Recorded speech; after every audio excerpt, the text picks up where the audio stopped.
This deals with the events that the city contracts the Chamber of Commerce to provide, specifically Canada Day and Belleville Waterfront. As I said, the letter is on the agenda. I'm going to recognize Councillor Thompson if you want to activate your microphone, sir, and go ahead.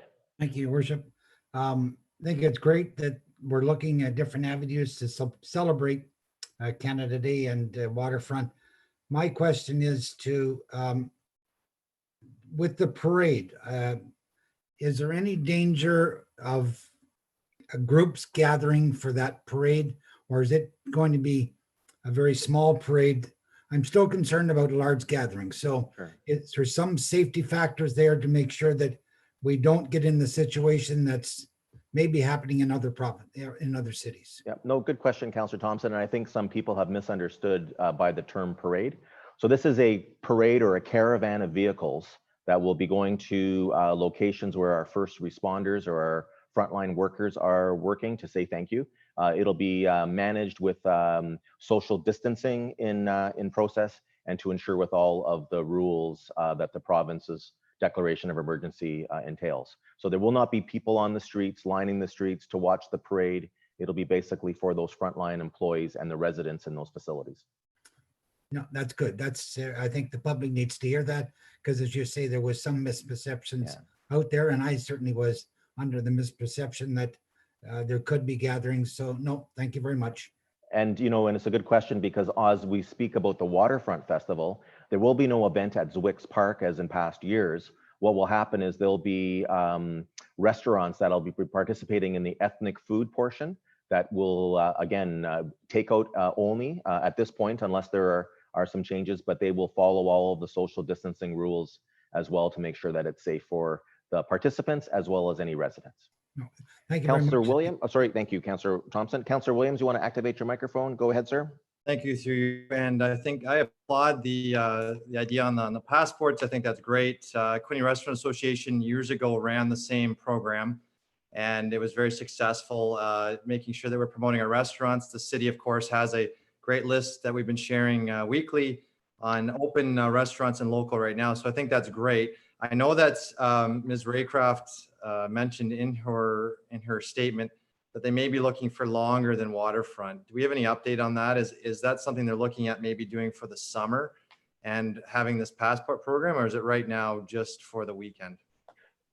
Right now it's just for the time that the Waterfront Festival would have covered. This is a replacement activity for it. As I said at the media availability last week, the easiest thing for them to do is just to cancel the event and not to do anything. But they wanted to do something to allow people to still have some activity, and this was a proposal. But the item that will be going on for a longer portion of the summer, Councillor Williams, has to do with the Lions Club Concerts on the Bay series, where the Chamber is working with Your TV to have an opportunity where artists can be pre-recorded, and then that event will be played on Your TV for people to watch throughout the rest of the summer. A lot of our organizations are struggling with trying to continue to have their events and their activities in this COVID-19 time, and this was the solution that we're looking at. And you'll be aware that we've only canceled events on city property to the point of the end of June. We don't know yet about July and August, but we certainly understand that organizers who have events during that time may have to take those steps now. Okay, thank you. And I think it is making some lemonade out of lemons. I think they're doing, they had some good ideas. Do we know, I guess, because normally the Chamber's involved with Canada Day, the parade is replacing, but I guess for the city's question, have we talked about fireworks? Or is that something that's going to be coming up? Has there been any discussion at all about fireworks, which normally happen on Canada Day? Yeah, we didn't specifically address it, but my understanding is that there will be no fireworks on Canada Day this year. Okay, thank you.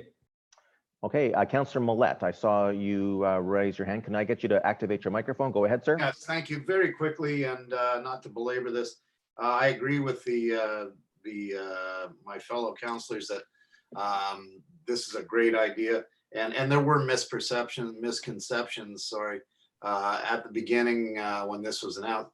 Just one question: the Cogeco concerts, the Your TV concerts, will they still be using, and I haven't been able to find this in any of the literature, will they still be performing them at the band shell, recording them there, and then broadcasting them? Is that the plan, Your Worship? Sorry. When Ms. Rakoff spoke to me, that has not been finalized yet, but it will be the entertainment that was contracted throughout the summer by the Lions Club to provide the entertainment. They'll just figure out the venue for them to be able to record it safely in a socially distanced and appropriate manner. And then that would be broadcast on your TV station. Yeah, my only concern and my only reason for asking is that if these groups or acts are in fact performing at the band shell, they may inadvertently draw crowds to come and hear it. Because let's face it, everybody's desperate to get back to normal, and that's definitely a harbinger of summer for Belleville, those concerts down by the bay. So thank you. All right, thank you. Councillor Carr, I saw you raise your hand. If you want to activate your microphone, please go ahead, sir. Yeah, thank you. And certainly one of the misconceptions out there was that it was a City of Belleville decision. And as the chamber points out, it's their decision to make those modifications. The question I have, just as a logistics on our contract that we have with the chamber, does that change any of the parameters of what they're to provide us? And also this year we're paying them $125,000 because this is a scaled down version. Has there been any discussion of clawing back some of that money or amending the agreement because we're not getting the same product this year? Yeah, we haven't had any issues brought forward, but what I can say is that regardless of whether these events have been canceled or not, the chamber still put all the work in to organize them, and this is their decision to modify this event, which I think that we are all going to endorse. But we're not in a position. They've spent the resources on their staff. Waterfront is not an activity that just happens a couple months before. They work on it throughout the year. What I've said to Ms. Raycroft was that when we get through this, we can sit down and have an accounting from them of what their costs were, and then City Council will make arrangements for them going forward. If there is a significant surplus, we may want to put it into a reserve for enhancing 2021 events as we come back in real style. We may also want to put it against further costs or what have we. But I have not had any discussions with them about clawing back any of those revenues, and I wouldn't support those at this time. Okay, well, and it's not like I'm looking to shortchange the chamber here. Just as you can appreciate, as we're looking at this COVID situation and our overall numbers, every little dollar counts. So I just wanted to know where we were on that, but that's fine. No, I think you make a good point, Councillor Carr, and perhaps we'll have some information when we do go through our budgeting process for the 2020 capital and operating combined. We've done the capital already, but as we finalize it, and that time there's certainly going to be an opportunity for a motion to be brought forward if people are satisfied or unsatisfied with that report. Okay, thank you. Okay. Anyone else on this? Seeing none, so the resolution is that the letter be received. All in favor? Motion's carried. Thank you. Item 8, motion to go into committee of the whole to hear and consider reports, passing of recommendations and resolutions with myself and the chair. Can I get a motion, please? Moved by Councillor Kelly, seconded by Councillor Carr. All in favor? It's carried. Let's move to 8A, reports. The agenda shall include under reports items that warrant individual attention for council. And the first item is 8A1, rescind the delegation of authority for acts related to finance and planning. It is Director of Corporate Services, Clerk's Report number DCS 2020-22. And the resolution is that pursuant to the Director of Corporate Services, Clerk's Report number DCS 2020-22, bylaw number 2020-69, being a bylaw to delegate council's authority to the Chief Administrative Officer for the Corporation of the City of Belleville in response to the COVID-19 pandemic be rescinded. Can I get this on the floor? Moved by Councillor Culhane, seconded by Councillor Carr. Mr. McDonald, do you want to say anything to sort of start off this? Council will have in their packages, not just the report from the clerk, but also itemization of all of the use of that delegation of authority since the meeting where it was declared on March the 20th. Mr. McDonald.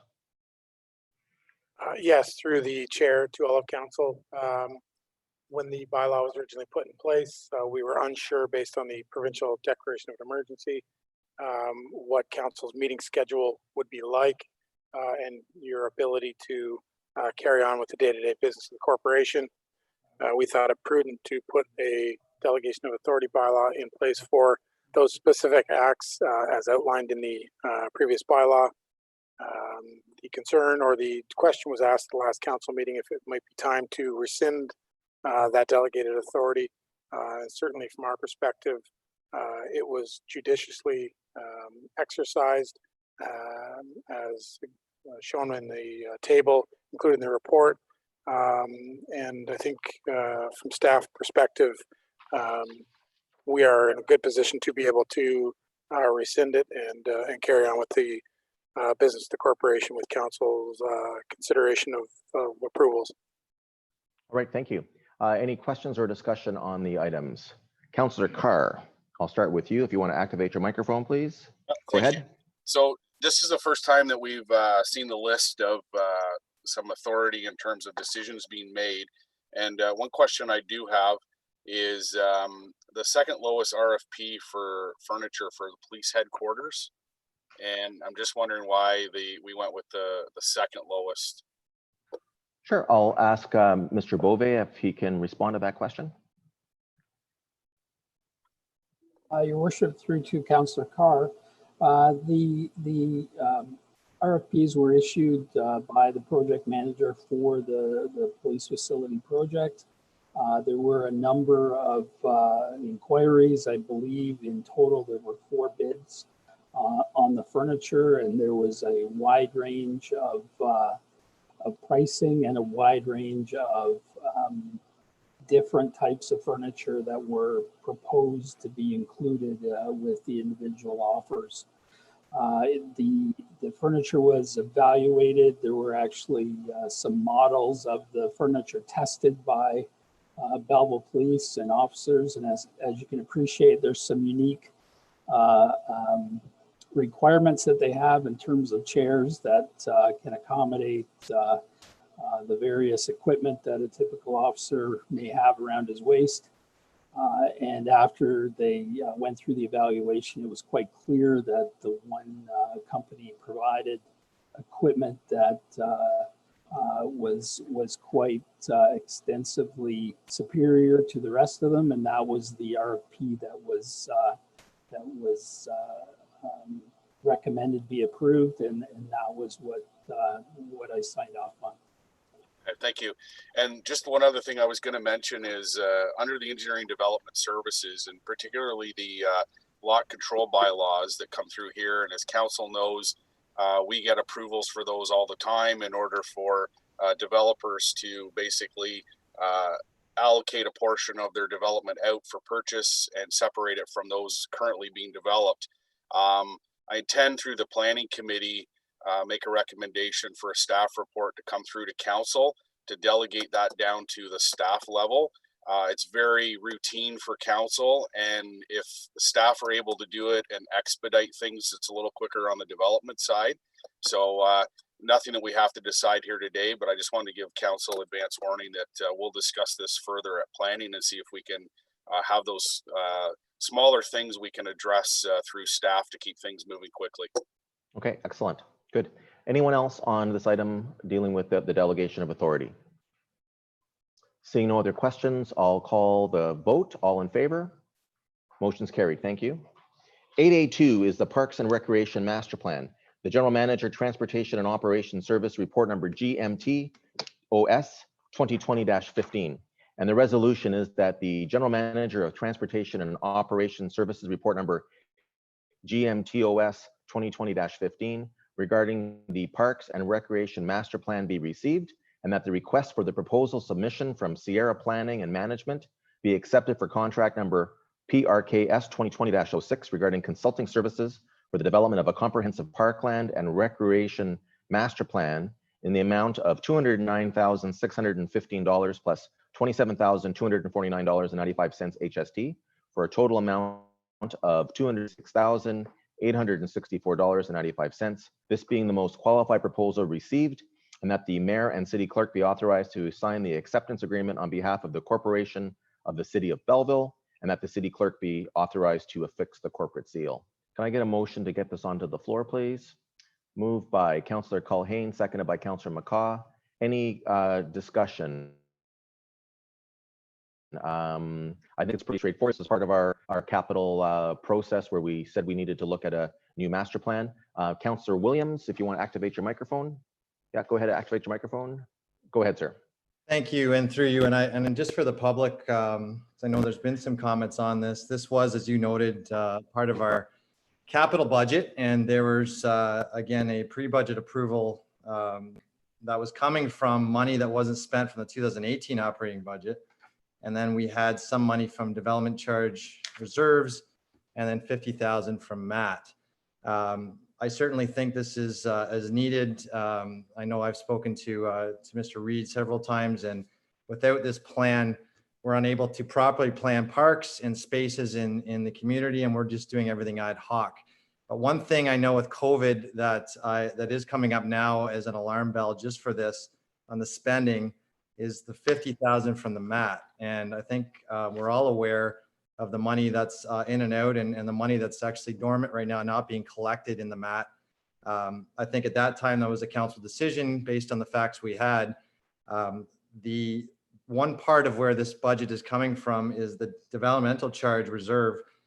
I was speaking to Ms. Hines today, and we've got many millions of dollars sitting in that reserve. I'd be more comfortable, and I want to see this passed today, but I'd be more comfortable having that 50 removed and that 50 come from the DC. So I'd like to make an amendment that we. Yeah, Councillor Williams, before you go too far, if you want to make that amendment dealing with that, that's a reconsideration item as it was previously decided by council. All right, so I guess we're going to just have that spent and we'll deal with that at budget. What we're dealing with today is awarding the contract. The decision of how it was to be funded has already been decided previously. Okay, second question that I have for Mr. Reed, I think he's on Zoom here, would be the decision for the third place in terms of the funding from first and second place. If you can just go through that decision again for us. Okay, Mr. Reed, if you want to activate your microphone. Thank There you you. go. You hear me okay? Yeah. Yeah, we evaluated the proponents. There was 5 in total. The 2 lower bids that were submitted, the proposals weren't as robust as the one we got from Sierra. We felt that it was more adequate for our needs as a community. The Sierra Planning and Management Group and Jonathan Hack, who's the lead planner on that, really knows the city. They've worked on our brownfields. We feel that their public consultation process and what they've done for other municipalities are far superior to the other ones, so we recommended them. Councillor Williams? Okay, thank you, sir. All right. Any other questions or comments on the motion before us? Seeing none, I'll call the question. All in favor? Motion's carried. Thank you. We'll move on now to 8B, which are the consent items. And council may adopt consent items by one motion, but prior to consideration for such motion, members may request that specific items be removed from consideration under such motion, and council shall consider such items individually. So I'm going to go around the table on my screen. You can either give me a thumb up if you want to pull anything, and I'll start with Councillor Kelly. Is there anything that you'd like to have pulled, sir? None. Councillor Sandison, anything you'd like to have pulled? No. Councillor Williams, anything you'd like to have pulled? Okay. Councillor Thompson, anything you'd like to have pulled? Okay. Councillor Culhane, anything you'd like to have pulled? Yes. Okay. You want to activate your microphone, please? Go ahead, ma'am. Which one? 8B4, your worship. 8B4, no problem. Councillor Carr, any items you'd like to have pulled? No, thanks. Okay. Councillor McCaw, any items you'd like to have pulled? No. Councillor Millette, any items you'd like to have pulled? All right. So then that the following agenda items be approved with the exception of 8B4. I need a motion, please. Moved by Councillor Carr, seconded by Councillor Culhane. All in favor, it's carried. Let's move to item number 8B4. It's a recommendation report for proposed amendment to zoning bylaw 10245.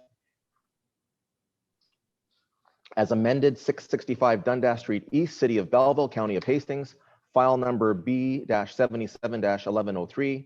The owner is Gerald DeRocco, appellant is Shizad Haroon, and the agent is RFA Planning Consultant. It is part of the Principal Planners Report number PP 2020-24. The resolution is that the Planning Advisory Committee recommends the following to City Council: that zoning bylaw number 10245 as amended be amended by rezoning the subject lands described as 665 Dundas Street East from General Industrial M2 zone to General Industrial M211 zone, with special provisions to add cannabis production facility as a permitted use and recognize the existing front yard setback and driveway width. And 2, that a bylaw amending zoning bylaw number 10245 being a bylaw to regulate the use of land and the height, bulk, location, size, floor area, spacing, character, and use of buildings be prepared for council's consideration. Councillor Culhane is moving, seconded by, I need a seconder, Councillor Carr. Councillor Culhane, I'll recognize you now. Thank you, Your Worship. I'm speaking on behalf of Mr. Trevor Percy, and I did forward an email to Mayor and Council, again, presenting his complaint. His complaint is focused on potential odor emanating from this cannabis production plant once it's in operation. He tells me he's done a great deal of research, and many of these plants open, and then out comes a funky, heavy, offensive odor using the basic odor suppression technology.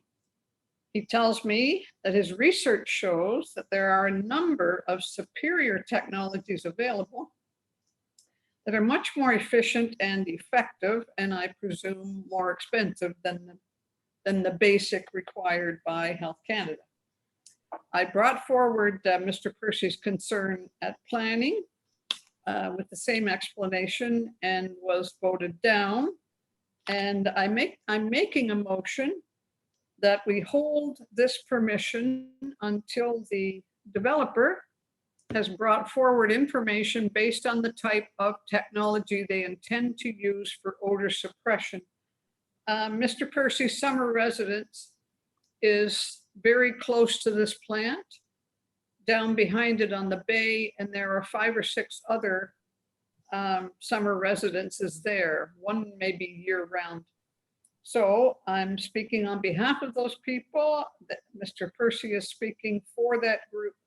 And if I may have a seconder, I'd like to put that motion. Okay, so can I just clarify what you're asking for, Councillor Culhane? You're asking so that this motion be amended to require that what specifically comes back to council?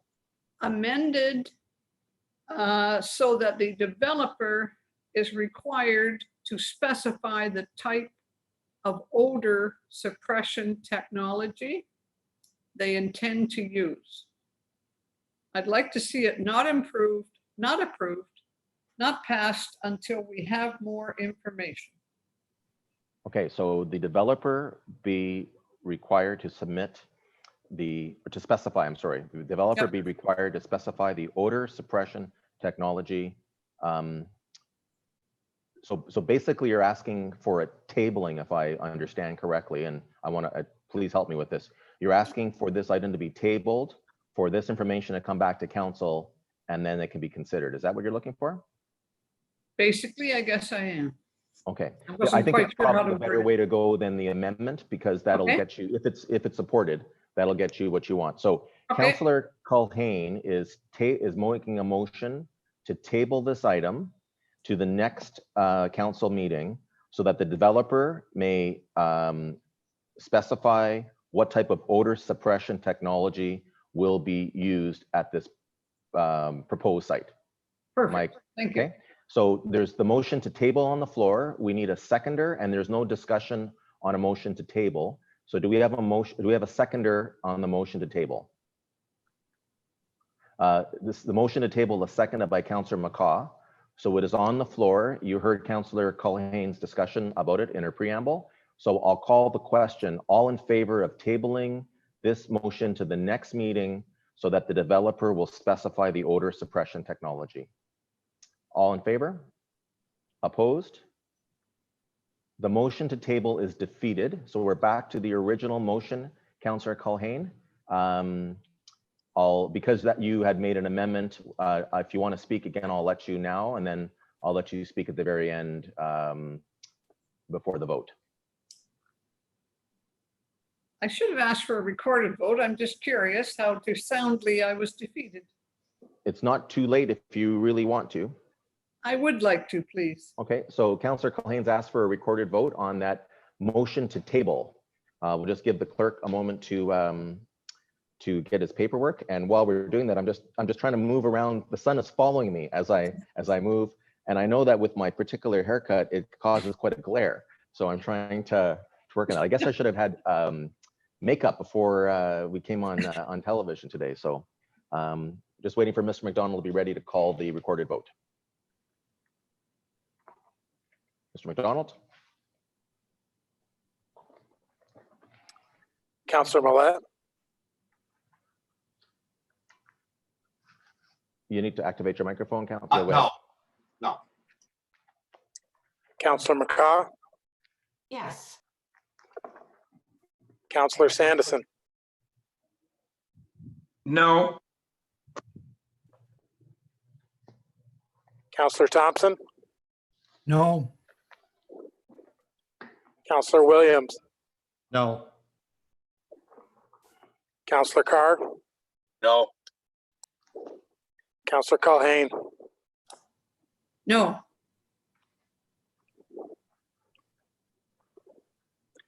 Councillor Kelly, No. Mayor Panchak, No, oh, did I just vote against myself? you did, Councillor. Yes, I did. Culhane. That should have been yes, sorry. Unfortunately, it was recorded as a no. So Well, it becomes unanimous then, but Mr. Percy will understand. motion, the amendment fails. So we're back now to the original motion. And as I said, I'll recognize you to speak now on the original motion. And if not, you'll have an opportunity at the end to wrap up.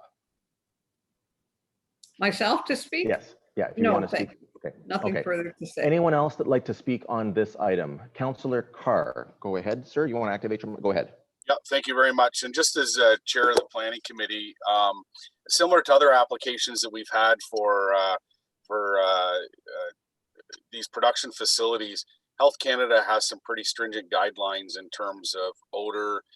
As council's well aware, we've been through this application process a number of times. And so I don't look at this one as any different, and would expect that it would comply with Health Canada stringent guidelines on odor and noise and security and lighting and all the things that we've faced at other locations in our city. Thank you. Okay, thank you. Anyone else? I'll come back to you at the end, Councillor Culhane. Councillor Millette and then Councillor Williams. Yes, I'm going to support it, and I concur with Councillor Carr, Your Worship. I had an opportunity to attend to the operation that's north of Napanee, and it's state of the art. The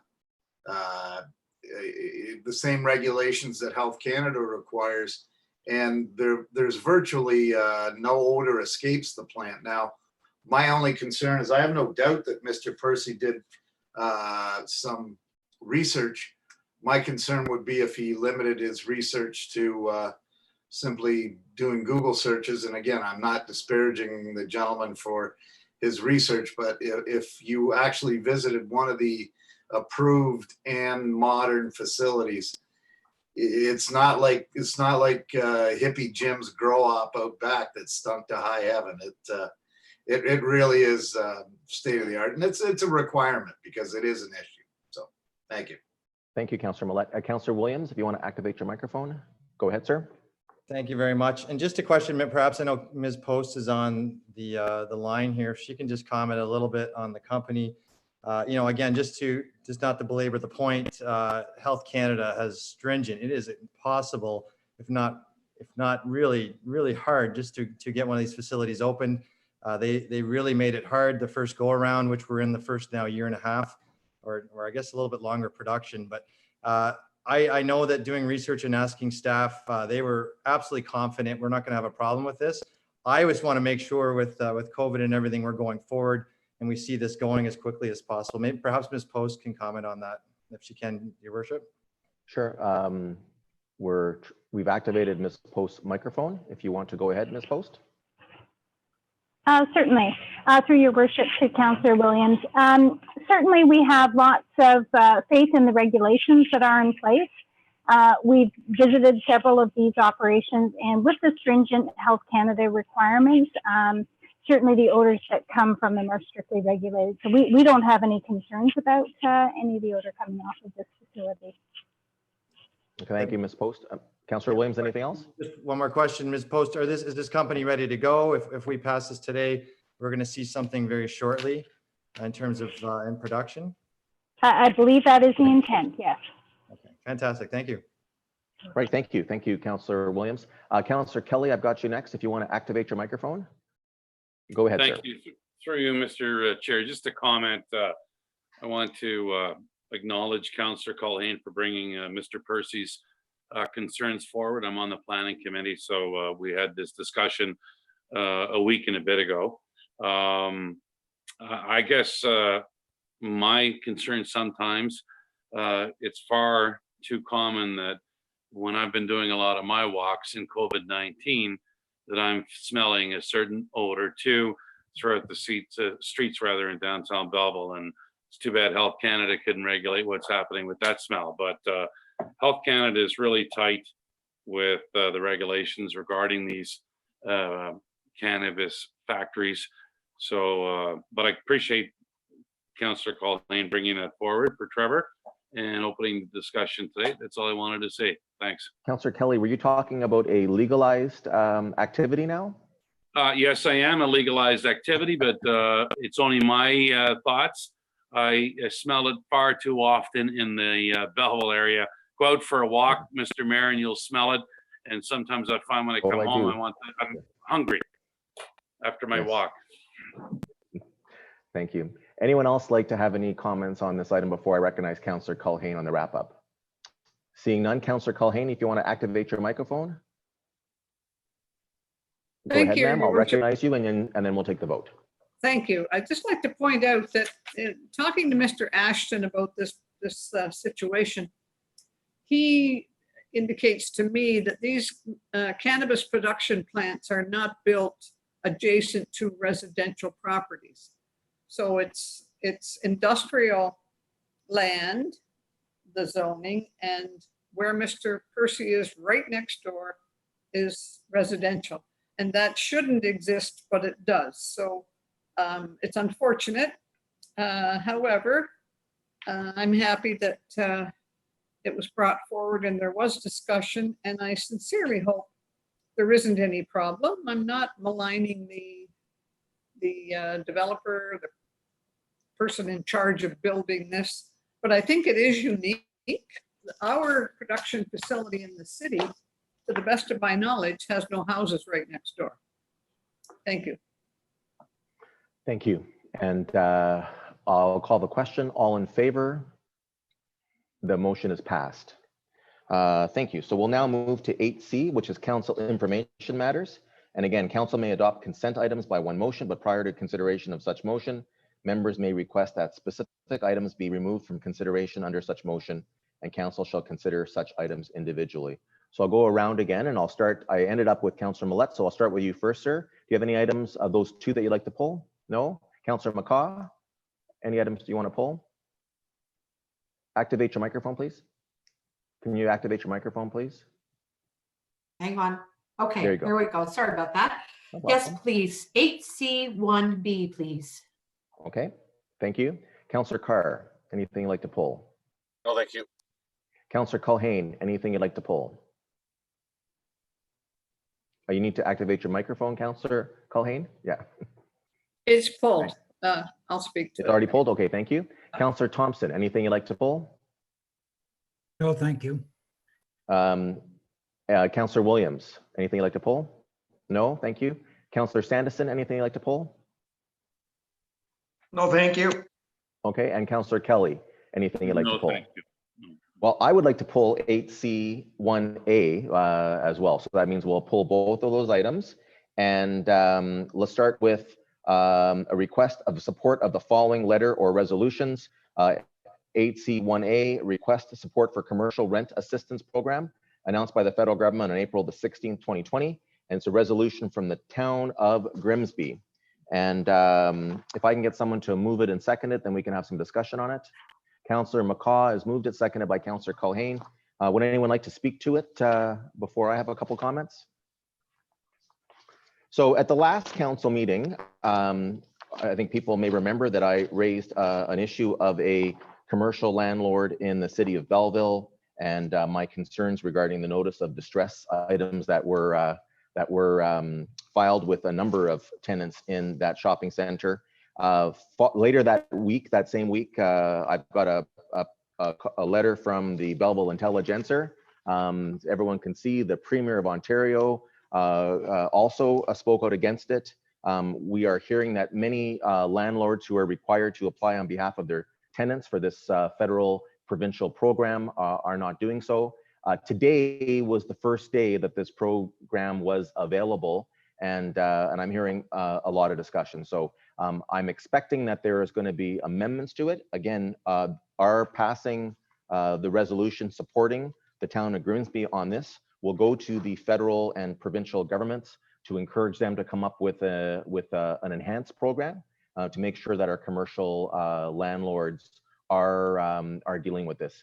In the meantime, we've also I requested through our MPPs, both Mr. Smith and Mr. Cramp, that they find some way of a freeze on eviction of commercial tenants, like we now have with residential tenants in Ontario, and we'll see how that'll come. So I'm going to be voting in favor of this, and I hope that we'll have the support on it. Anyone else? Seeing none, I'll call the question. All in favor? It's carried. Thank you. 8C1B, a request support for provincial government to pursue a partnership with the federal government for the establishment of a universal basic income.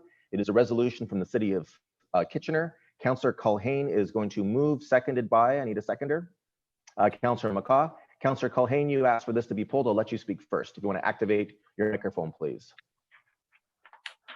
Go ahead, ma'am. Thank you, Your Worship. I didn't ask to speak to it to support it. I asked to speak to it because I have grave concerns about it. We have currently a very dependent section of society, and our social services are strained to the max. And I would need to be much better versed on where the money would come from and how the bill would be paid, and how that would avoid encouraging further lack of incentive. So those are my comments. I at this point in time, I can't support that. All right. Thank you. Good. Anyone else like to speak on this motion? Councillor McCaw, if you want to activate your microphone, please. Go ahead, ma'am. Thank you, through you. And I would agree with Councillor Culhane. To me, this looks like the beginning of a permanent solution to a temporary problem, and one that I can't really see us being able to afford as a province. I see in that Kitchener resolution, there is really no end date. I mean, I take issue with that.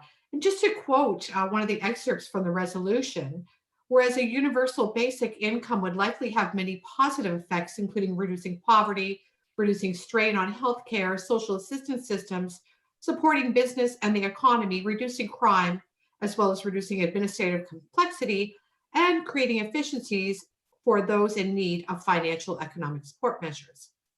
And I note the word likely to have many positive effects. Well, likely is in fact data, and that simply isn't good enough from my perspective. I also note the phrase about reducing social assistance systems.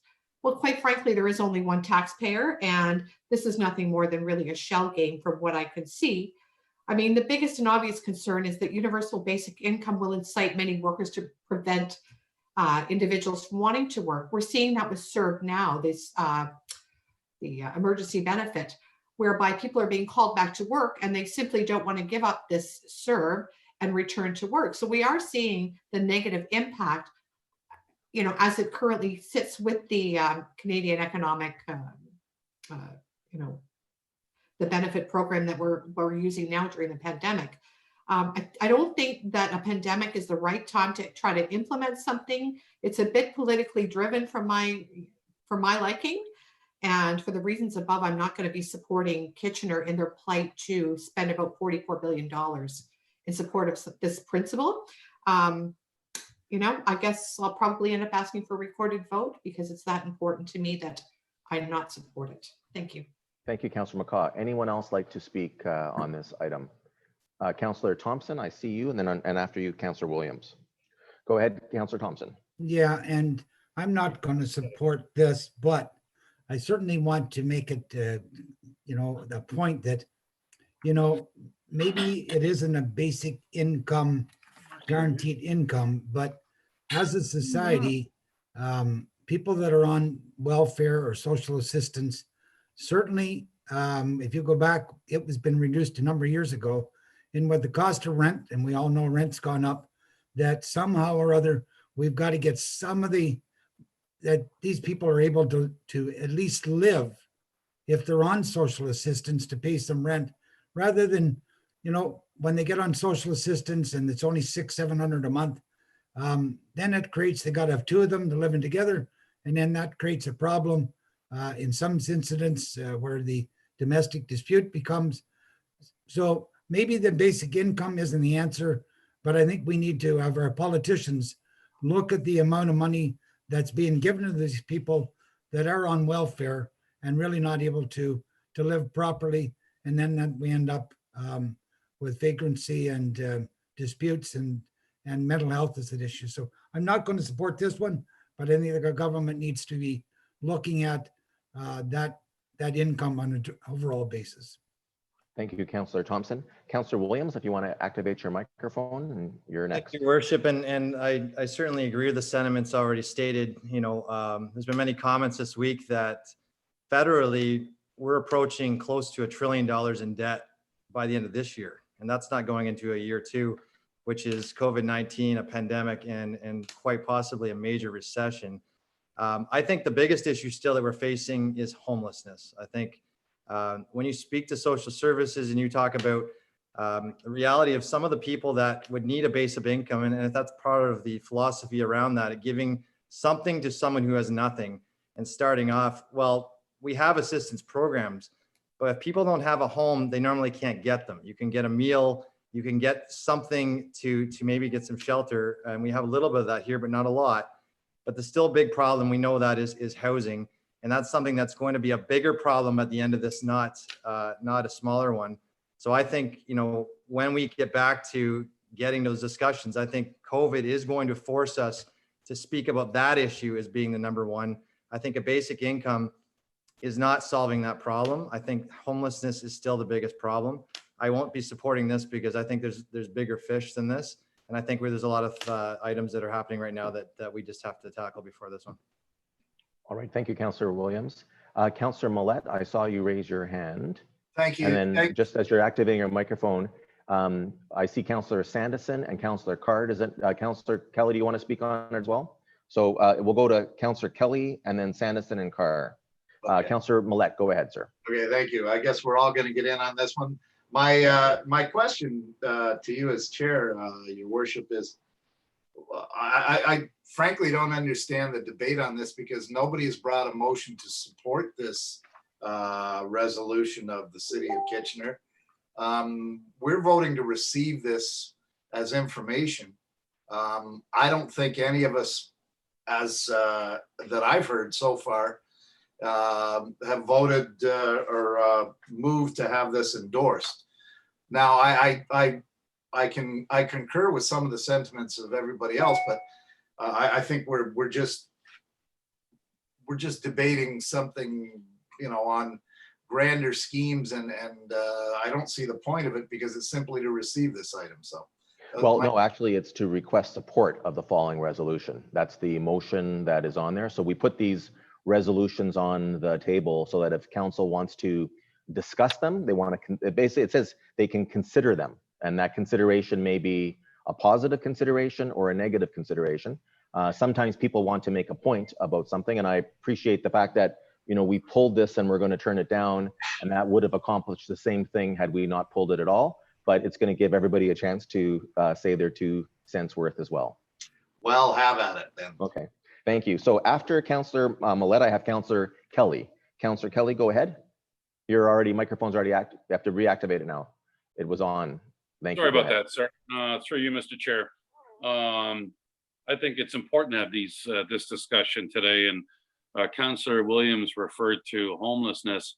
A few weeks ago, as you know, I mentioned at the last council meeting, I spent a day with Christy Reeves. She's a public health nurse.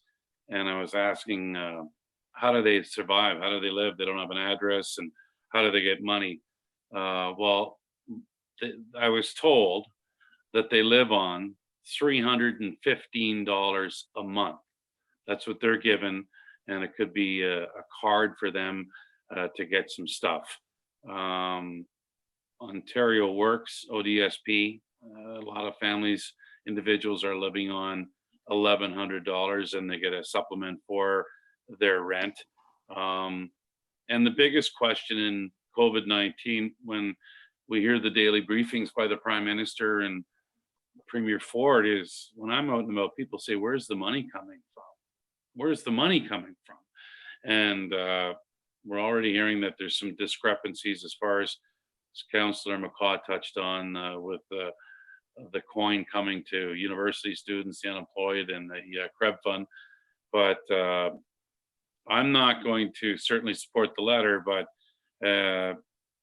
you know, we've got a long road ahead of us to come out of this. And once we get our ducks in a row as a province and as a country, I think we can look at other options for those with an incentive to work, proper working conditions, healthcare where they get some benefits, a good hourly wage where they can support themselves, or if they have a family to support.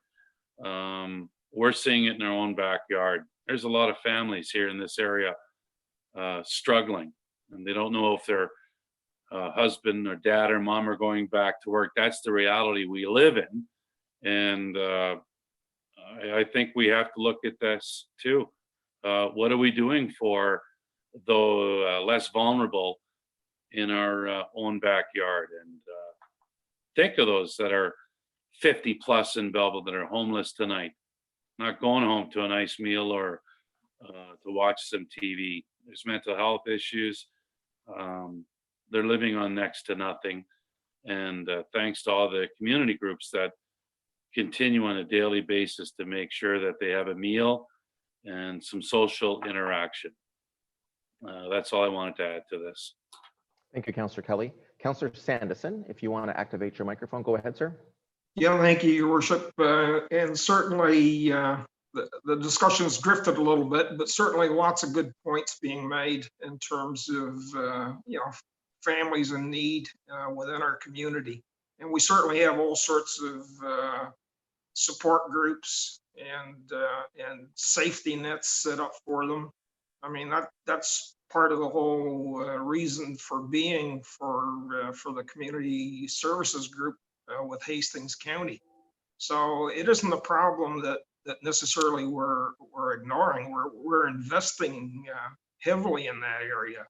But back to the resolution, which is calling for support of a basic income.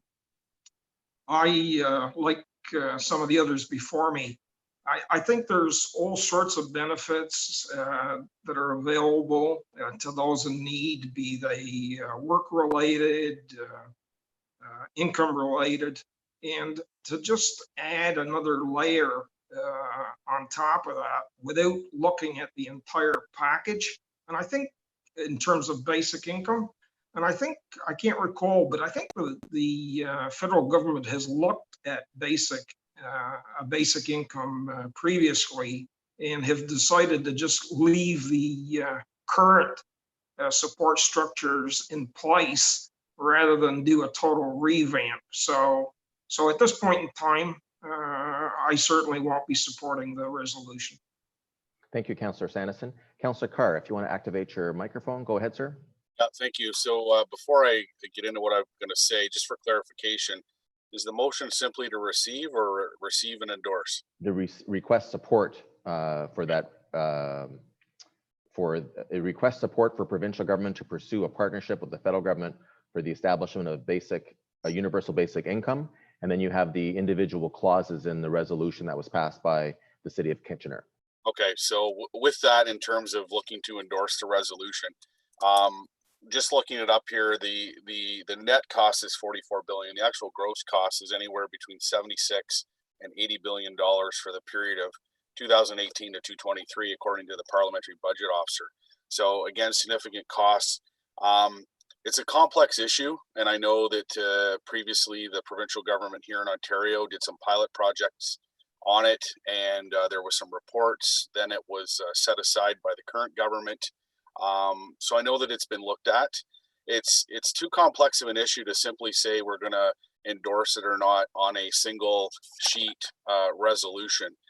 It requires a significant amount of study. Without that background study and the analysis between the current programs that other councillors have spoken about and what's being proposed here, you know, you really can't make, I guess, an educated decision.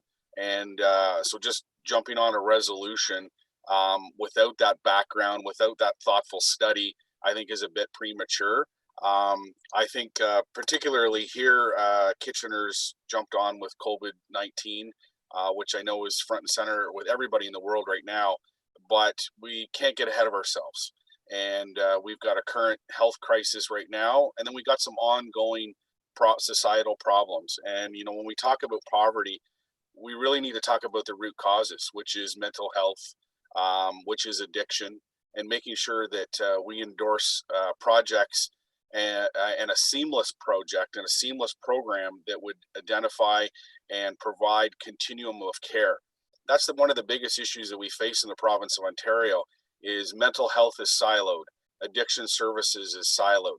There's no continuum of care. So if someone goes into the hospital with a crisis, and then as they work their way out of the hospital into the community, the continuum of care is not there. We heard very clearly from the chief of staff of Quinte Healthcare, we require more psychiatrists in our community.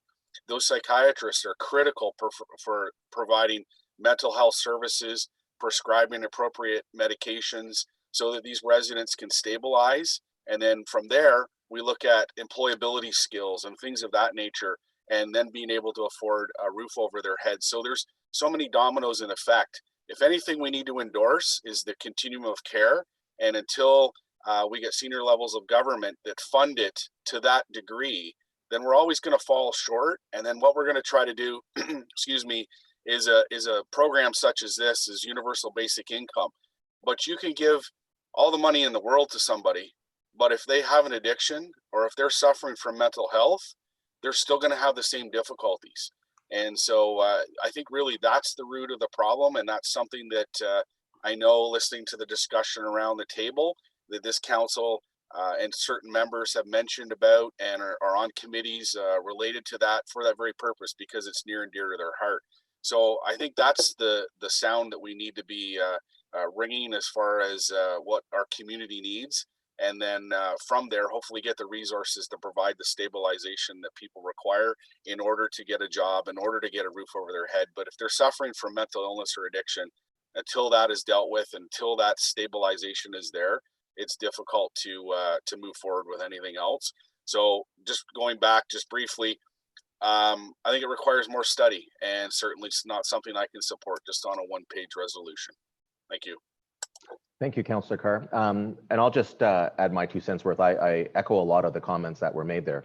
But one of the unfortunate things that I've learned in the last year and a half is that no matter how logical we are and how good of a case we use to explain what's happening in our community, there are many people who are mistaken in believing that the city of Belleville is the solution for a lot of these problems.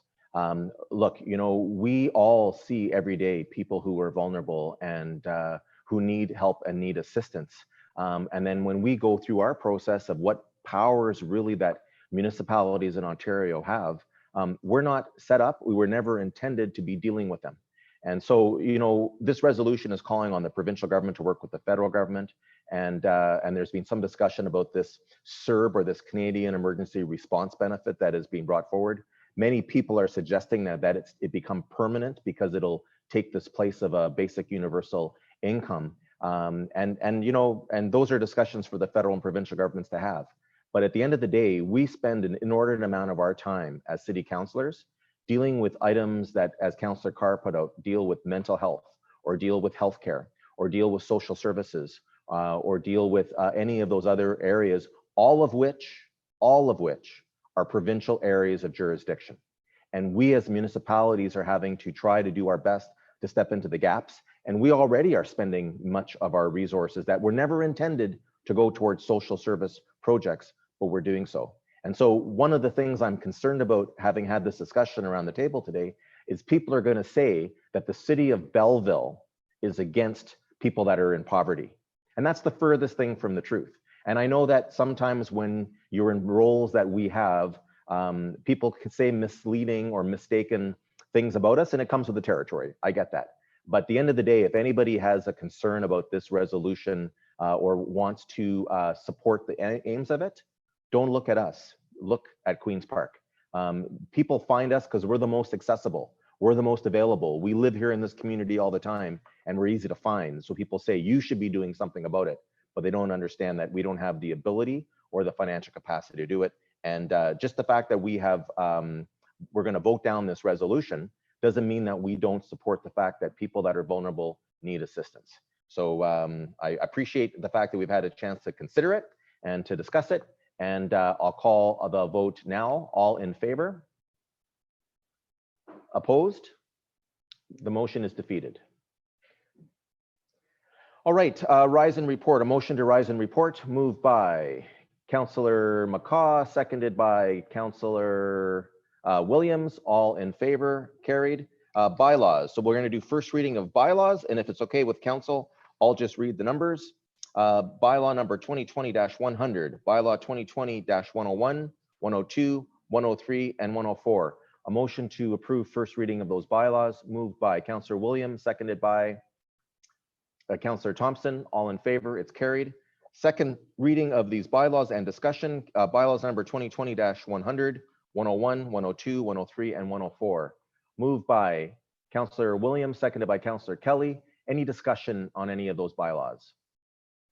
Seeing none, I'll call the question. All in favor? Motion's carried. Thank you. And third and final reading of bylaw number 2020-100, 101, 102, 103, and 104. Motion moved by Councillor Williams, seconded by Councillor Carr. All in favor? It's carried. Let's move to new business. And I'll start off. I want to thank all residents and city staff for all that they have been doing during these very unusual times. Today, I want to make special mention and pass along thanks to all the city staff who have been working hard to get our parks and our facilities ready for the season, and for the tireless maintenance work that you do. I think it's important for us to request patience and cooperation from all residents for the situation that COVID-19 has placed us in. As we work hard to respect city taxpayers, we have significantly reduced the number of summer staff. Currently, the work to support the many events at our athletic and public outdoor spaces has been suspended. But as we begin to see residents safely return to those areas and ramp up activities, we will continue to do so, but with approximately 2/3 less casual staff.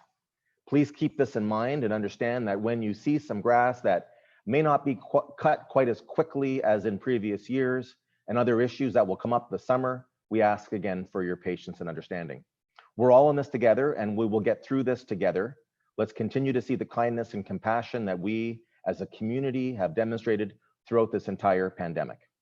I'm happy to announce the following extensions to assist residents and businesses as we deal with the changes brought upon us by COVID-19. First, I'm going to deal with bag tags and garbage pickup. One of the first steps we took when we asked residents not to leave their homes for unessential reasons back in March and April was so that they would not be required to have to go to convenience stores or grocery stores or City Hall to purchase bag tags to have their waste collected. In March and the first 20 days of April, we collected up to 10 bags without bag tags. Since April the 20th, we've limited that to 2 bags, which we will continue for the remainder of this month. Effective June 1st, we will limit the number of bags without bag tags to 1 per property, and on July 1st, we will only collect garbage with bag tags. I'm pleased that we've added a number of services available for purchase online now through the City of Belleville website, including bag tags for those who wish to remain home for all but essential services or wish the convenience of purchasing them online. We know that these allowances for garbage being picked up without tags over the past several weeks has been appreciated by our residents. We also want to say a big thank you to the people who have collected our waste over the past 8 weeks, actually the past 11 weeks, as they continue to provide this essential service for all of us. Parking passes. Parking passes were extended since March for city-owned parking lots. We have also reduced the enforcement of certain parking throughout the city, and I remind residents that there is no illegal parking permitted. We will continue to enforce situations such as parking in areas prohibited to include emergency lanes, blocking access routes and other areas that are prohibited, but we are expending those March parking passes to the end of June 2020. Transit passes. Those transit passes from March 2020 will also be extended until the end of June, and we will continue to allow residents without the need of passes to be able to ride until the end of June, as I said. Our transit services are working on plans to resume selected scheduled routes over the next few weeks, and we look forward to those announcements when plans are finalized, with a continued focus on safety for riders and our staff. I recently did one of my Facebook video updates from the transit garage and highlighted some of the steps our terrific staff is taking to sanitize our buses and keep them safe. Thank you to all those staff members for their diligent work for the benefit of all of us. And if residents want to see those actions, they can go to my Facebook page at Mayor Mitch Panchuk to see this nightly work being done on our buses. As of June the 1st, so next week, mobility transit service will be offered throughout the city of Belleville. I would like to thank Parkhurst for their dedication to mobility transportation in the past as they operated the service. That will now be done by our staff. The new number to call to book the service is 613-962-1925. And lastly, with the phase 1 relaxation measures introduced by the province last week, we have seen a number of city services reintroduced. For example, parks and sports fields, including Marianne Sills Parks, are open. Please use caution and follow the provincial rules, including social distancing. The municipal boat launches are now open, and the marinas will open on Saturday, May the 30th. Our staff is currently reaching out to previous users of our marine facilities to let them know this date and have begun booking slips for the summer. Thanks to all of our staff for working to reopen our facilities, including our marinas. More information on all these facilities and the updates are available on the COVID-19 webpage on the belleville.ca website. New business, Councillor Sandison. Activate your microphone, please. Go ahead, sir. Thank you, Your Worship. So I've got a number of updates that I'd like to share. So the first one is from the Finance Committee. So in the context of establishing our 2020 operating budget, I think we all recognize that we're in unprecedented times in our city, our province, and even our country as a result of the COVID-19 pandemic. As chair of the Finance Committee, I can advise that the original plan was to meet in the third week of March, review a draft of the 2020 operating budget with the full executive management team, and then bring it forward to council in early April for review and approval. So obviously that didn't happen. The COVID-19 pandemic was upon us prior to the Finance Committee having the opportunity to meet. And the city's emergency management control group went into full force, and all committee meetings were suspended. Now on April the 18th, which was about a month after the pandemic was upon us, and it was about 3 weeks prior to our last council meeting, all members of council received a 5-page report outlining the COVID-19 impact on city finances and there was about a half a page that were positives, and the other 4 pages were downside. Now, last week, all members of council received a 14-page updated report detailing in numbers the COVID impact on city finances. So while they certainly are far-reaching, there's no need to be alarmist. The Finance Committee is fully cognizant of the challenges faced by business, by residents, and by our external partners. And it's certainly top of mind as we prepare the 2020 operating budget during, again, as I mentioned, these unprecedented times. And certainly we will strive to cushion the impact on our community at large, who are already dealing with some economic hardship and, and the reality as a result of the pandemic. So we have put together a schedule for the operating plan. I'll share that with you now. So as we move forward on June the 17th, the Finance Committee will meet to review a draft 2020 operating budget. It will be different than normal in that it will not involve the full executive management team. And the reason for that is a lot of the measures have already taken place in terms of cutting back. And it's really going to be a process where we're looking to trim back where we can. On June the 25th, that'll get any changes. There'll be a week of period to allow for rework. So the final draft of that budget will be sent to all members of council for their review and consideration. And then on we'll allow 2 weekends for council members to have an opportunity to review it. And then on July the 6th, council will meet to review and approve the final 2020 operating budget, and coupled with the capital budget, it will strike the full budget.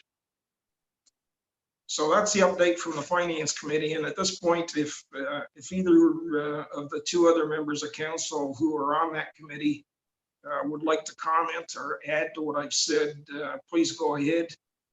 And if not, then I'll just move on.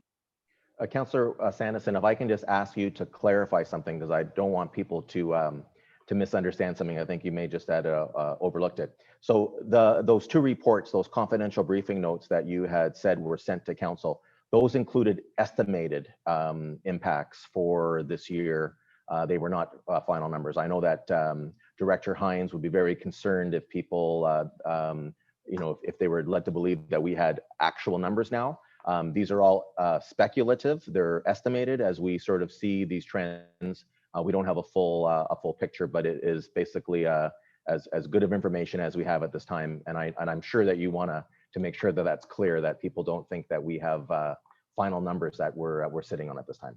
Yeah. So you're absolutely right. So the first report, Your Worship, didn't go in. It was more high level. Didn't go into specific numbers.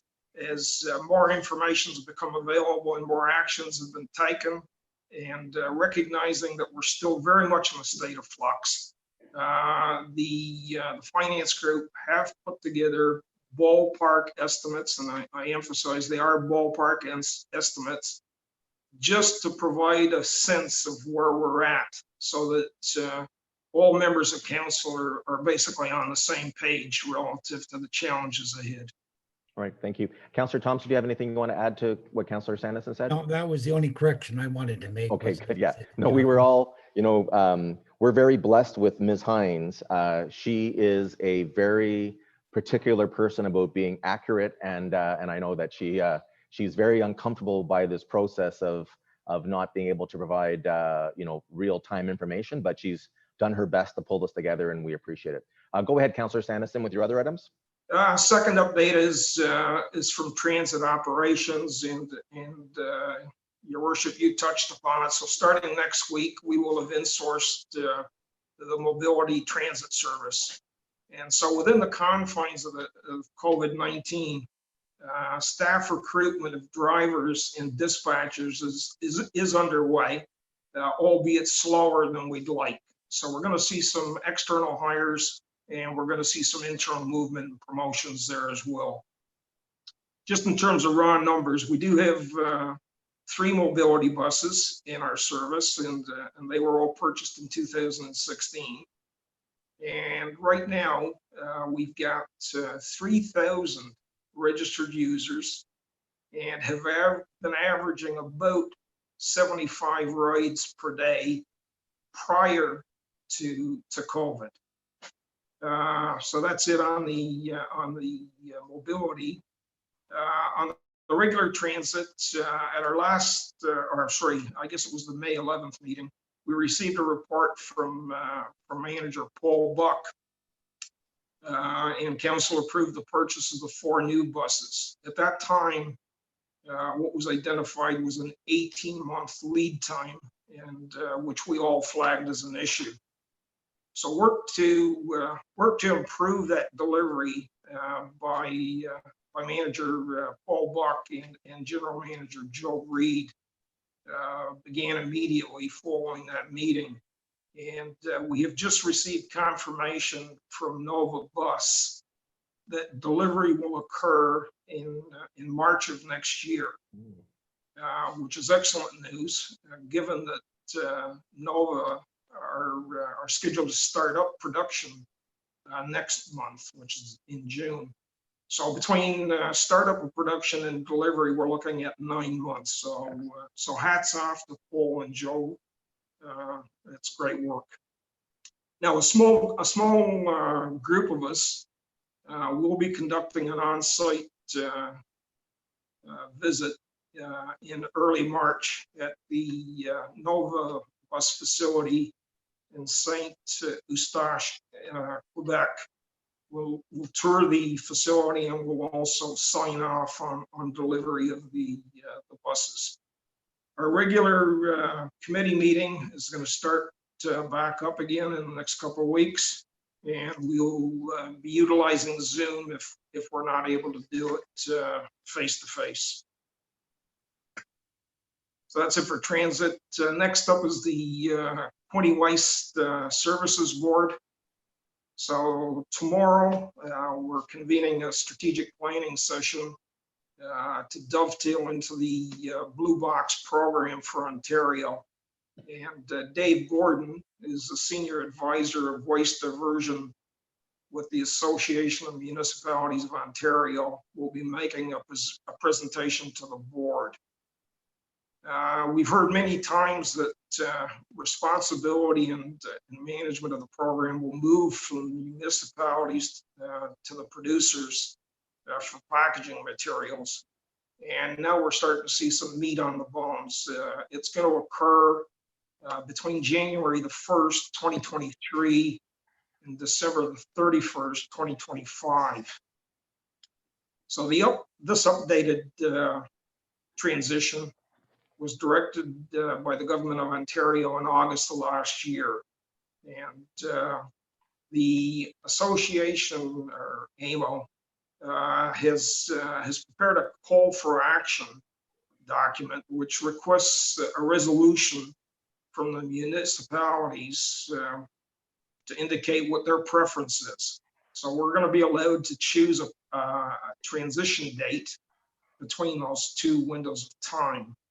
And so the second portion of that will be whether there's interest in potentially continuing to provide services post-transition. So be that contract management, collection, haulage, processing service. So all of that needs to be determined. And even when we pick our date, and we will likely get through that tomorrow, that doesn't guarantee us necessarily we're going to get the slot we've asked for. So we're continuing along, and I guess my message would be stay tuned. Right. And that's it for my updates on new business. Thank you very much, Councillor Sanderson. Anyone else for new business? Councillor Carr, you want to activate your microphone? Go ahead, sir. Yes, thank you very much. So I've got a couple things just in relation to the 2020 operating budget.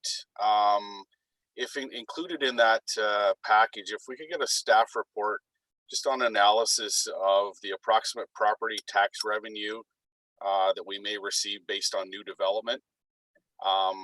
There was a report not too long ago that outlined all the new development that was coming online in the city. So with that comes tax revenue with it.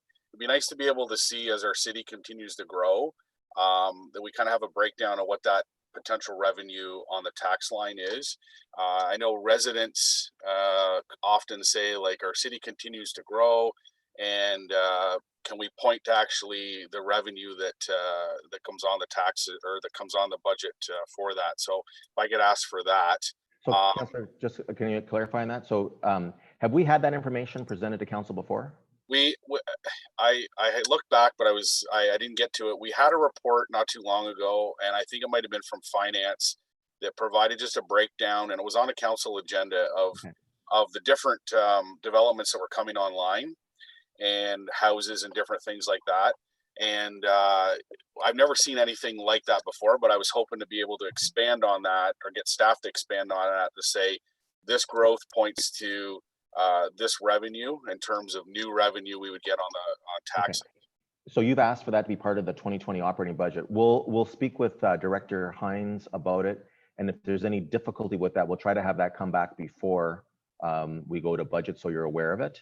But if there is no difficulty, then we'll ask that to be included in the reports that come out. That's why I asked the question, because I don't recall seeing that information before. So we'll just CA when they have an opportunity, and if there's any thing they have to come back to before we have 2 meetings in June before that. And I'll keep searching for the report that had the breakdown. It just didn't have anything related to the tax revenue. So with that, I just wanted to say with budget, the Library Board Finance Committee, we reviewed our budget within the lens of COVID-19, and the Finance Committee will be proposing to the full board a reduction in the budget. So just to pass that on to council. The other thing I wanted to bring up was, and I had this conversation with Director Ashton, and it has to do with patio encroachment agreements for restaurants. And I don't know where we're going to be as the summer unfolds. I just saw in the news today that the province is keeping the same group size of 5, all because of that park issue in Toronto, which is unfortunate because we're doing so great in Eastern Ontario. But if we get to a point where restaurants can move from beyond pickup and delivery service, the thing that I see is making sure that we can maximize the patio space. And when I look at downtown in particular, and I've worked with a couple restaurateurs in previous years, it's a process to get through the encroachment agreement and then also pay the fee. And then I guess what I'm looking for is waiving of the fees. And last year we had 6 agreements. It worked out to be about $1,200. It's about $200 an application. So looking at waiving the fees, and then if staff could look at allowing restaurants to expand their space as much as possible, given the COVID-19 health parameters that will be in place. And as I look downtown in particular, some of the patios there are very small to begin with, and they've utilized the space, but that space and the table layout can no longer exist as we move forward, just based on what we're seeing in other jurisdictions in the country. So maximizing the patio space or expanding, and as I look particularly downtown, we've created that downtown with the larger sidewalks for that very purpose, is to allow more pedestrian traffic and allow us to have some of those businesses come out on to the front of their stores and restaurants. So I'm kind of looking for some direction here. I can make it as a motion, just simply to have the encroachment fees waived. Director Ashton said we had 6 applications last year. We may get some more. But I'd just like to be in advance of whatever the province may bring forward, that we're in a best position to allow, and I recognize that where I might be skating somewhere where, you know, 2 or 3 of you might feel uncomfortable, but looking at maximizing that ability. And so if it's a matter of going into larger space on a sidewalk or larger space in a parking lot, and I recognize restaurants will have to work through their liquor licenses and things of that nature. But if the city could waive the fees and staff could be generous in terms of looking at expanding some of these patios, would probably go a long way for businesses in our city that are currently restricted under the current health measures. Yeah, okay, well, I had actually, it was interesting because I had a conversation with Councillor Williams about that this morning, and we discussed this at the Eastern Ontario Mayor's Caucus meeting last week. So, you know, clearly this is an unusual year, and if there is going to be limitations on licensed establishments for any dine-in activity, we're seeing throughout North America relaxation on the part of municipalities to allow them to use that outdoor space. And certainly, I think the direction to staff is being wherever we can help with that, we want to do it. Some communities are talking about actually extending beyond the sidewalk right onto lanes on the road where they're temporarily closing lanes to allow people to do it. And it's got to do with the fact that many of these places have small, older buildings, small floor space. So, you know, going to 25% or 50% capacity really puts the pressure on. So, you know, that we're willing to do whatever we can. And I think Director Ashton can look at that as a waiving of all of these fees for areas in which we have to have encroachment agreements.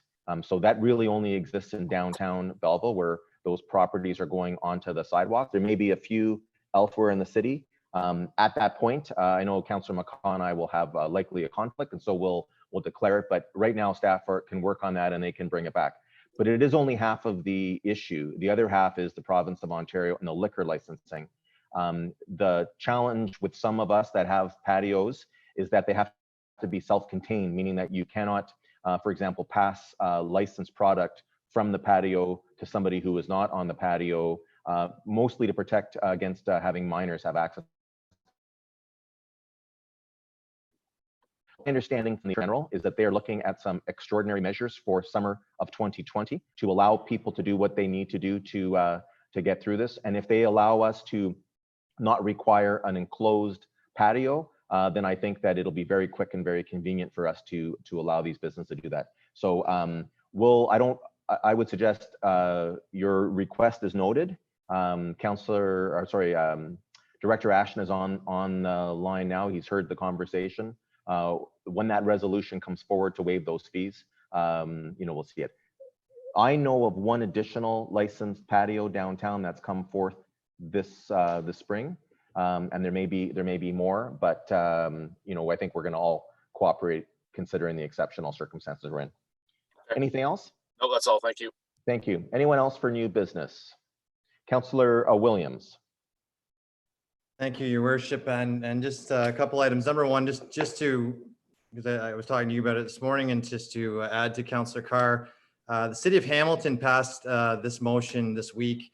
I think there's other cities looking at it, and in City of Belleville, we have about 1,500 people that work in the restaurant business.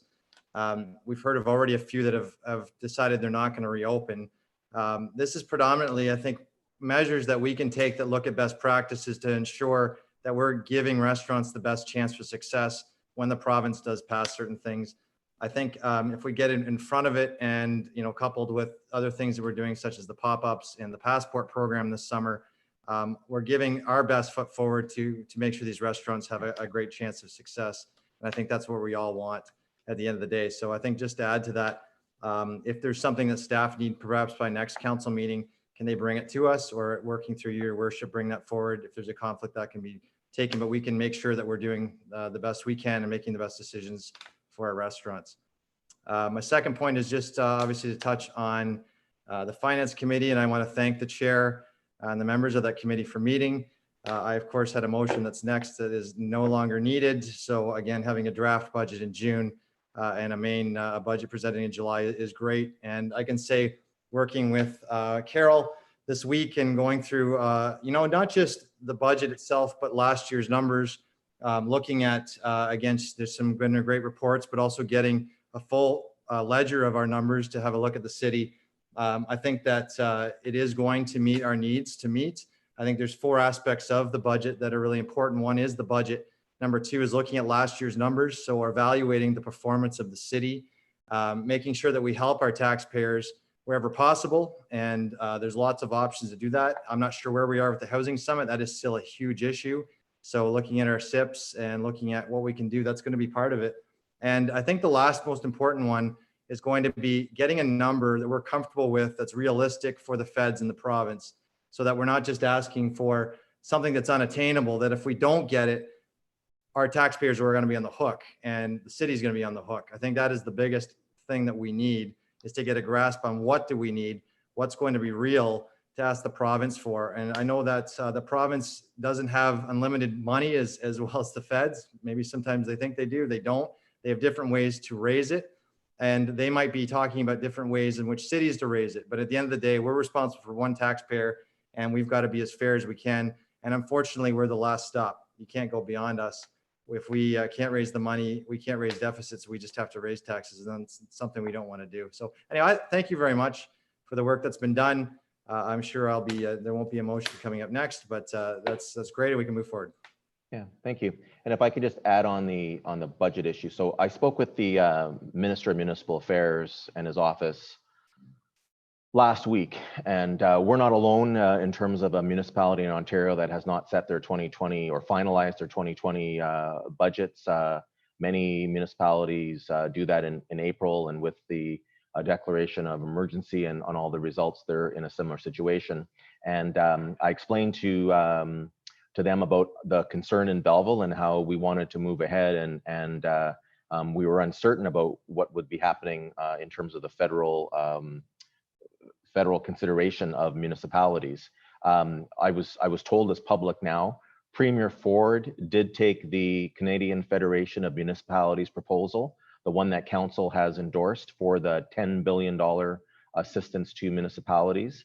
He took that to something called the Premier's Table, which is where all the first ministers, the Prime Minister and the Premier, are meeting weekly by teleconference. He took that there, and they are working on it. In addition, I had a conversation with our Member of Parliament for Bay of Quinte, Mr. Ellis, last week, in which he said that item came up during discussion during their caucus meeting, and it received very strong support, particularly from members of Parliament from Ontario. So I am optimistic about the proposal for some assistance. But what I would point out is that the document that Ms. Hines sent out to Council as an update calculates nothing in a form of assistance. So that information that you're looking at doesn't count in it at all any assistance, because we don't have anything that we can count as an assumption in it. And so that's why I said to the provincial minister's office, what should we do? And the advice was to wait as long as you can. And the July 6th date was picked because of the need for us to set rates and work with our printers to get them out to give notice to our residents. But I agree with you, Councillor Williams, that we want to do everything we can to recognize the extreme challenges of this year. And if ever there's a year that we are going to be able to provide some relief, even a relief from an increase, this is the year that we will do everything possible. It's too early to promise anything, and I don't want people to get ahead, but I was heartened by the response. In the midst of everything residents and businesses have to worry about, we are in good shape. The work of this council and previous councils, particularly where it comes to reserves, allows us to be able to see ourselves getting through to the end of the year, regardless of the outcome. And I think residents, as I said, they should focus on the things that they really have to worry about. The city of Belleville is solid, and we will have more information from them when we do that on July the 6th. Anyone else for new business? Seeing none, we'll move now to motions. So Councillor Williams, do you want to withdraw that motion now? I will withdraw the motion. Thank you. Okay, so Councillor Williams is withdrawing his motion, so that's dealt with. Any notices of motion? Any councillors have any notices of motion? Seeing none, announcements. Anyone have any announcements? Councillor Kelly. There you go.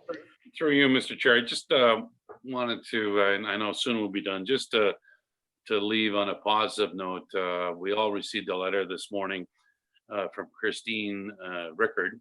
Her and her husband Tim live up at West Park Village. They got 2 boys. They've been Belleville residents now for 20 years. And she's involved with the McDougall Family Fund. And this is the 7th year for McDougall Insurance with their family fund.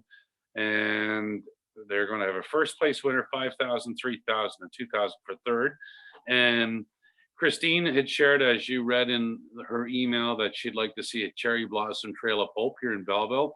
Her email to all the councillors and the mayor was, the cherry blossom tree is a beautiful symbol of hope and renewal around the world. Many in our community are suffering hardship from the COVID-19 pandemic, and a healing process in our community could help with the transition to the new normal. And I thought, so nice to see the residents, and there's been so many positive stories. But Christine struck a chord with me today, that she put her own little video into McDougall's for the contest, and she wants to plant cherry blossom trees up at Riverside Park. And I checked with Mr. Joe Reed today. I said, Joe, how would that look cosmetically by the soccer fields at Riverside Park? And he said that would be wonderful. So that's a positive story. There's so many, but I wanted to share that one. And thank you so much, Christine, and your husband, Tim, for being so positive in Belleville. Thank you so much.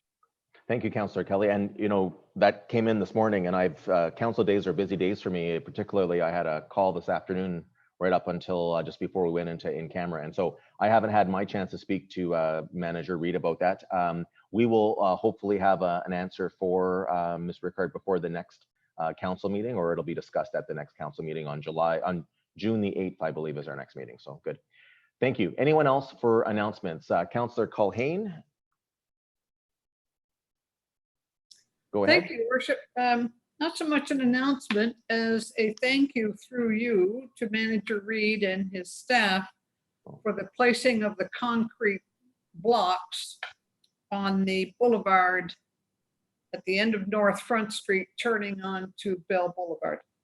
I just hope people pay attention and realize that by stopping in traffic to give money to people standing on the boulevard, they're endangering the people behind them, and they can be charged with distracted driving. This is not a new problem, and I see, given that we have some very hard times perhaps down the road, that this behavior will continue and multiply. And I'm hoping people will hear the message and simply not hand out money from a vehicle in traffic. Thank you.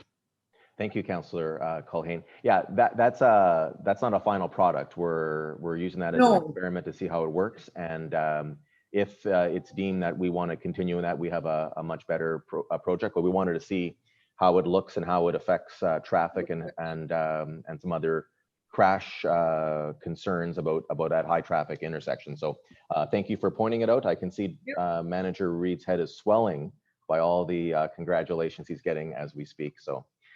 Councillor Carr, I saw you with your hand. If you want to go ahead, sir. Yeah, just wanted to make an announcement regarding the Belleville Public Library. The province is allowed for pickup, and staff are currently working on a process. We'll have a date announced very soon. But in the meantime, we have, when COVID hit, we basically stopped receiving back any borrowed items. We have approximately 10,000 or more borrowed items out there as we speak, and we've waived all fines, etc. But starting June 3rd, we'll be taking returns, and there's information on the website regarding the return process.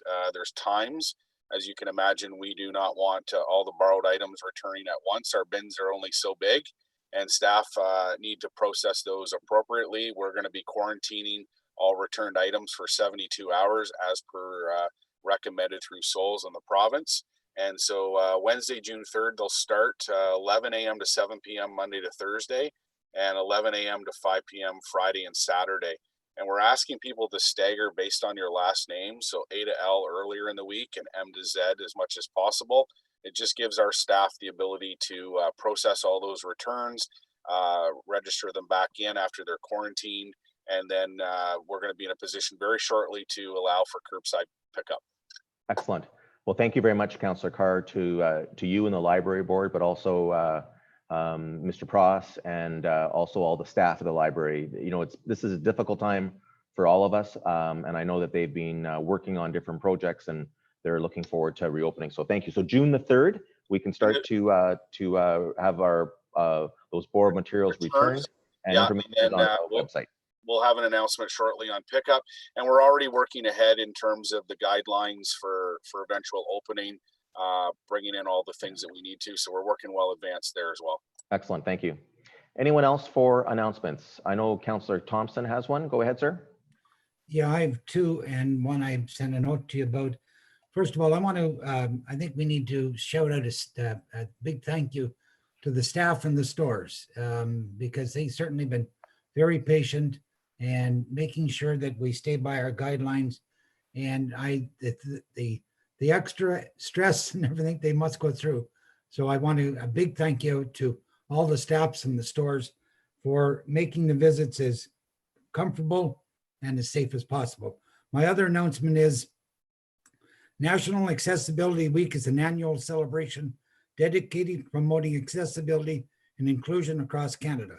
It has been informally celebrated by communities for years, but since the introduction of the Accessibility Canada Act on July 2019, it is now legislated and will be celebrated each year, starting in the last Sunday in May.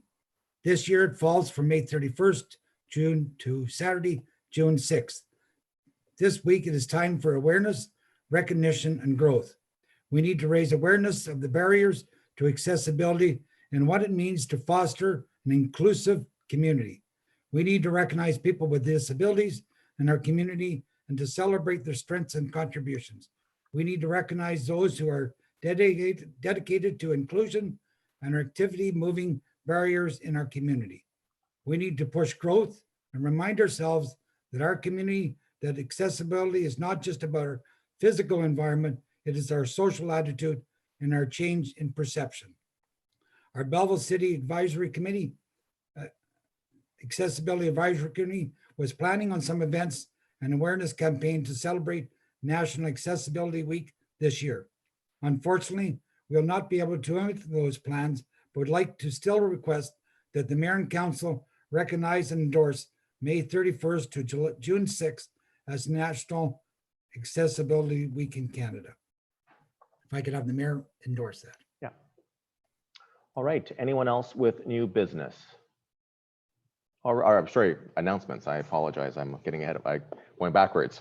So announcements. I'd like to announce that a special mayor's task force on marketing Belleville in the COVID-19 era will be struck later this week. And we will be meeting regarding how to market our community for accommodations, retail, and hospitality, particularly in the COVID-19 era. I'd like to, and more information will be released later this week. I would like to proclaim the month of June as Parks and Recreation Month in the city of Belleville. I'm happy to see our parks and green spaces open within the city. I would like to remind residents that as the weather continues to improve and you're headed outside, please remember to practice social distancing and to remain vigilant. June is Seniors Month in the city of Belleville. It is a time to celebrate our seniors who built our city and to recognize the contributions that they have made and the lives they have impacted across generations. During the COVID-19 pandemic, our retirement residences and our nursing homes have been hit very hard. The lockdowns that have been in place have been very strict, and residents have been very isolated. I remind all residents of Belleville to remember to call their parents or their grandparents. That call can make their day. I'd also like to recognize the last week of May, I'd also like to recognize last week as National Paramedic Week in the city of Belleville. We have realized the importance of our first responders more than ever before, especially over the last few months. And I want to thank paramedics everywhere for their commitment to our healthcare system. Many of the COVID-19 tests done in our region have been administered at people's homes during this pandemic, and they were administered by paramedics. They are a big part of our frontline response, and we are very proud of them. As Councillor Thompson mentioned, it's my pleasure to declare the last week of May, from May 31st to June the 6th, as Accessibility Week in the city of Belleville. While we struggle with the COVID-19 situation, it seems we have lost a higher number than usual of people who have served our community in the past. Captain Jennifer Casey is the most recent person that we lowered the flag at City Hall for. She was a member of our community having moved here from Halifax, and our condolences go out to her friends, her former staff at Quinte Broadcasting, and her colleagues in the Canadian Forces. We are all working hard and have made significant gains in our community as we battle COVID-19.